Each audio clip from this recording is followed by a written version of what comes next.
आमे वर्तमान जो बंधाकोबी देखुंत खूब सुंदर देखा बंधाकोबी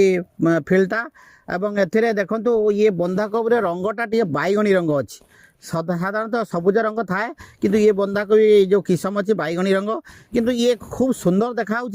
किंतु ये भल भाव में बांधि पारना आम चाषी भाई मैंने बेले बेले समस्यार सम्मुखीन होती जे बंधाकोबी भल बांधि पारे ना विलंबर बांधे माने सहजरे बांधे ना तेणु यार समाधान पई आमे कौन करवा जे अणुसार जदि अभाव थी माटी रे ताले निश्चित यहाँ बांधव ना तेणु जिते आम हल कर लगौंट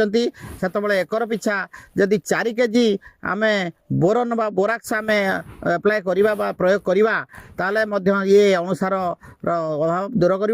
ना बर्तमान जदि आमर मिश्रित अनुसार जो अच्छी माने जिंक अच्छी बोरन अच्छी मोलिब्डेनम अच्छी ये सब मिसिकी जो अनुसार मिलूँ से अनुसार को मिसैकी जदि प्रति लिटर पानी रे आमे 3 ग्राम हिसाब रे मिसैकी सिंचन करदेवा ताले निश्चित भाव में ये बंधाकोबी शीघ्र बांधि जीवो एवं चाषी भाई माने शीघ्र बिक्री करिकी अधिक 2 पैसा पाई परिवे।